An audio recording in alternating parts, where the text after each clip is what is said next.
Good evening to everyone. Our topic this evening is about singles for Christ.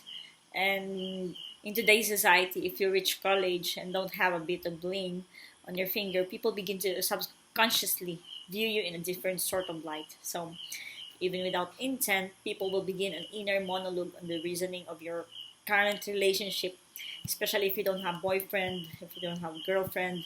They will ask you, they will pressure you about in your life. So no wonder. Kaya there's a lot of women.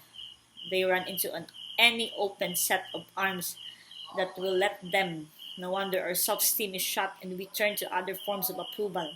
Often those that will only tear us down farther in order to feel worthy and that we're good enough. Kaya mayroon po tayong kanta na whosoever you may come, Lord. Then I want to marry now. I'm too old already. I can't wait. Then pagkatapos mapunta sa maling person, it's because of the pressure, it's because of a desperate manner of letting someone na um, mapunta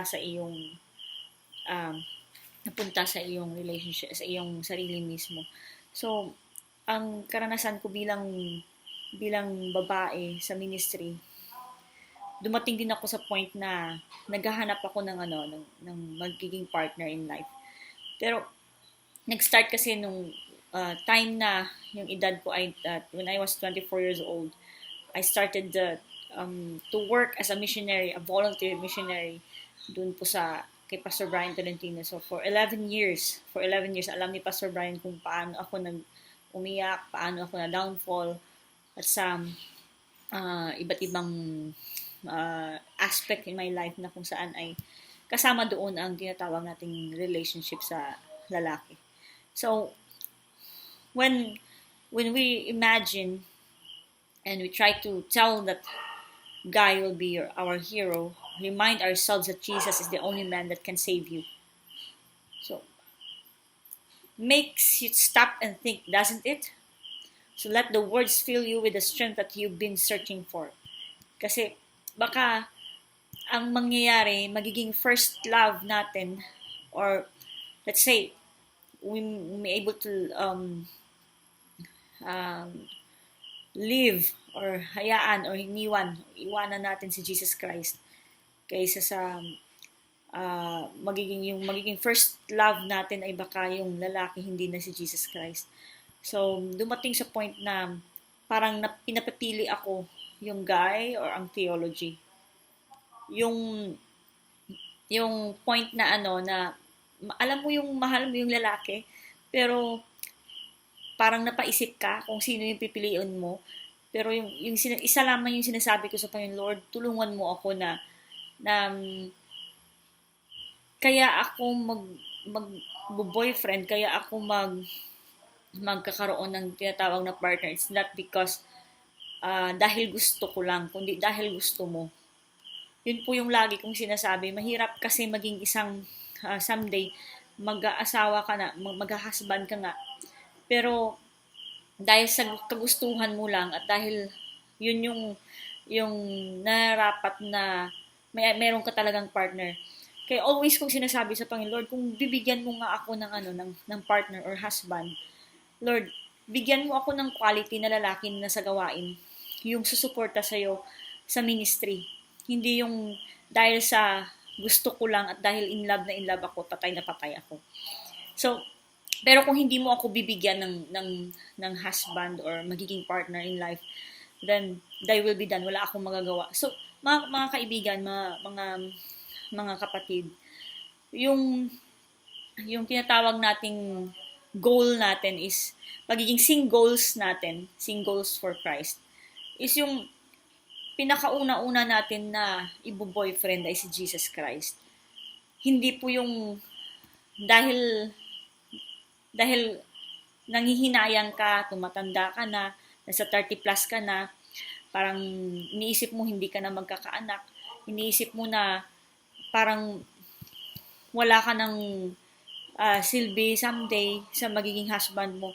Pero dumadating yung point na pag once pala na andun ka na sa tinatawag na acceptance, ibibigay talaga ng Panginoon sobra pa. mas sobra pa sa hinihiling mo, mas sobra pa sa kagustuhan mo yung ibibigay niya sa'yo. Kaya, the basis of the calling is the grace of God.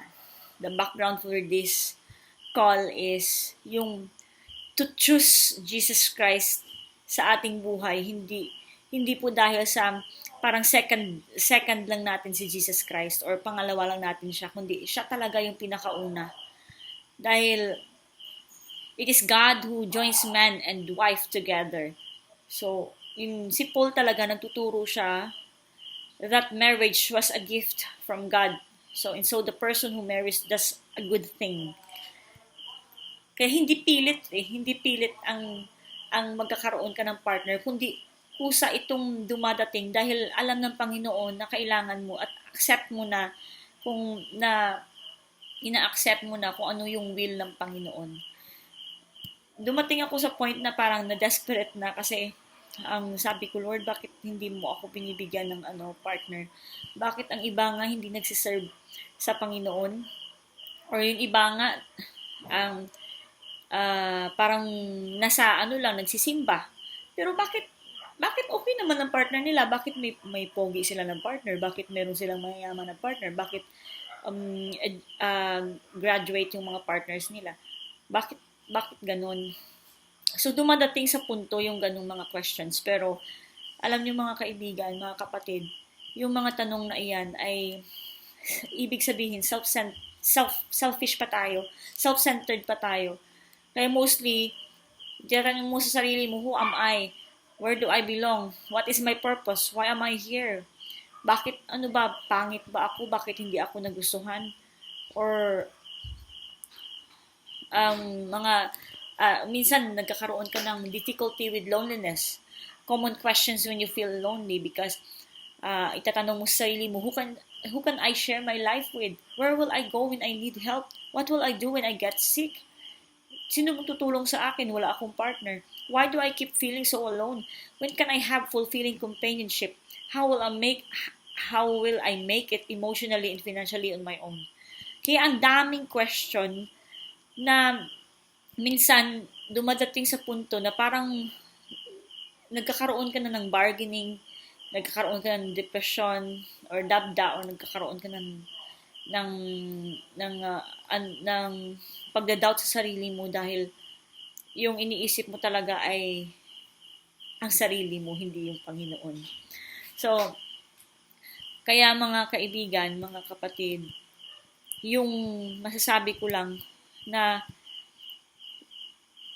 yung dapat lamang natin na alamin o lagi nating iisipin na yung Panginoon ay nandyan sa atin. Kaya do not fear, for I am with you. Do not be dismayed, for I am your God. I will strengthen you and help you. I will uphold you with my righteous right hand. Kaya stay focused to Jesus and He will give you the desires of your heart in Psalm 37 verse 4. If we are focused to Jesus, if we fix our eyes to Jesus Christ, and He will give us more desires or more abundant na sobra pa sa na hinahangad natin. Kaya we have nothing to fear for the future except as we shall forget the way the Lord has led us and His teaching in our past history. In Life Sketches, page 196. And singles, have you become so obsessed with getting a ring on your finger that you've forgotten about the nails that pierced Christ's hands for you? No wonder our self-esteem is shot and we turn to other forms of approval, or we don't realize that Jesus died on the cross. He died of a broken heart. His heart was broken by mental anguish. He was slain by the sin of the world. He died when the spear was thrust into his side. There flowed forth blood and water. His heart was broken by his mental agony. And the hearts of all who seek the Lord and find Him will be broken as they see the result of sin. So mga kaibigan, mas iniisip natin minsan yung sarili natin kaysa sa nangyari sa Panginoon, kung anong ginawa ng Panginoon o anong gagawin pa ng Panginoon para sa atin. Kaya, don't think too much. Don't think na masyado tayong pinabayaan. Ask for spiritual contentment in our lives. Do I need to consider singleness a state blessed by God if it is one of my calling? Ito yung mga dapat na tanong sa ating sarili. I have found my significance and security in the Lord. I am developing a more intimate relationship with the Lord. I depend on the Lord to give my life meaning and purpose. I have made it my goal to be the person God created me to be. I am involved in a meaningful group Bible study. And I enjoy being an active part of my church. I focus on whom the Lord has put in my life. I have developed a spiritual family to whom I am accountable. I trust the Lord with His plans for my life. I love the Lord with all my heart and mind and soul and strength.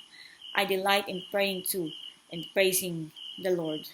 Mga kaibigan, mga kapatid, sometimes we so much focus sa sarili natin dahil akala natin naiiwan na tayo or akala natin lagpas na tayo sa 30s at hindi na tayo makapag-asawa. But hindi natin tinitingnan, hindi tayo nagtitiwala sa Panginoon na ibibigay niya kung tayo lamang ay nakafocus sa Kanya, hindi sa ibang bagay. It is not matter if you are still single or married. It's a matter how much you gave your life to Jesus. It's a matter how you show the life of Christ. It's not a matter how qualified or smart and intelligent you are, but it's a matter on how teachable you are. It's a matter of how much time you spent with Him, reading His Word, how much time you spent doing His will. God needs full surrender of your life to Him now. Are you willing to say yes, Lord? And instead, He will surely ask, how many needy have you helped? How many people have you influenced by His love? And how many hours you spent each day praying out for others? God doesn't value us with what we have, but rather with what we did for His glory.